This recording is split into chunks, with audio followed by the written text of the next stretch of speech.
मोहतरम असातिज़ा इकराम, अस्सलाम वालेकुम। मैं हूँ मोहसिना मुख्तार, सुनैन पब्लिशर्स की जानिब से। और आज की इस वीडियो में हम बात करेंगे नॉलेज व्हील उर्दू सीरीज के सफ़ा नंबर 107 की। ये किताब प्ले ग्रुप के लिए तरतीब दी गई है और ये देखिए, ये है सफ़ा नंबर 107। यहाँ सरगर्मी है और एक नज़म है। नज़म जो है वो बच्चों की जुबान दानी की महारतों में बहुत ज़्यादा मदद करती है।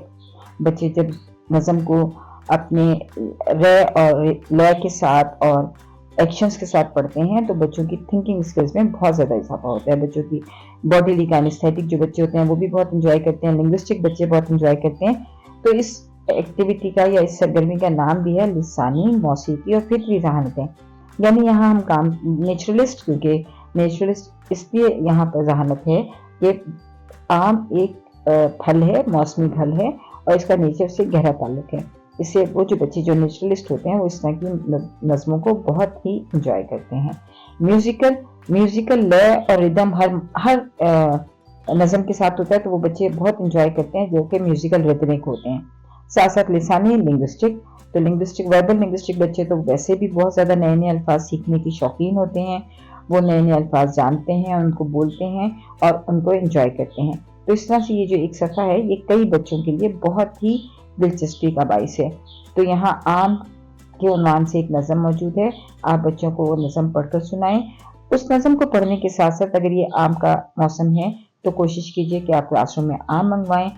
आम की आप समझिए कि बच्चों के ब्रेन में एक फाइल बननी है जिसमें आम की शक्ल, आम का जायका, उसका नाम और उसका टच, कि वो नरम है, सख्त है, कैसा है।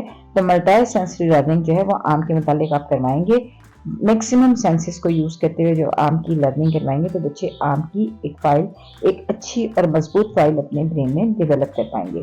तो सबसे पहले हम पोइम पढ़ते हैं।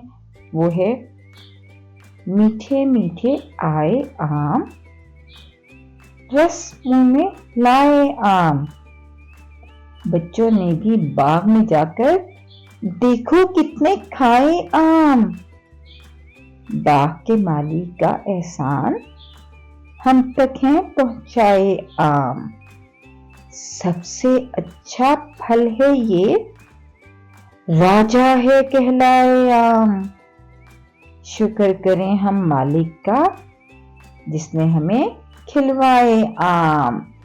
बच्चों से कहिए, आप 2-3 दफा इसको पढ़िए और फिर बच्चों से कहिए कि वो इसको बार बार आपके साथ साथ दोहराएं। अच्छा, दूसरी जो सरगर्मी है वो फलों के नाम याद करें और हर फल को उसके रस से मिलाएं। तो बच्चों को ये फलों को बताएं, तारीफ करवाएं कि ये अंगूर है, ये माल्टा है, ये तरबूज है और ये अनानास है। बच्चों से कहिए कि वो बार बार दोहराएं और बच्चों से क्या और कहाँ पूछ के भी आप यकीन ध्यान नहीं करें। जैसे बच्चों से पूछिए कि माल्टा कहाँ है, तरबूज कहाँ है, या आप अनानास पे उंगली रख के पूछिए कि ये क्या है, अंगूर पे उंगली रख के पूछिए ये क्या है। और उसके बाद फिर बच्चों को बताइए कि अब हर फल को उसके जूस से मिलाइए, उसके रस से मिलाएं। तो इस तरह बच्चे जो है, बच्चों के लिए एक अच्छी एक्टिविटी है। इसमें बच्चों की एक लॉजिकल जो है और साथ साथ उनकी विजुअल परसेप्शन, विजुअल जो एक एक्टिविटी है, विजुअल स्किल जो है उस पर हम इस पर काम कर रहे हैं। तो इसमें हमने बच्चों के साथ इस एक नज़म की मदद से हमने बच्चों की बहुत सारी स्किल्स पे काम किया और बच्चों की बहुत सारी स्किल्स को पॉलिश किया। शुक्रिया।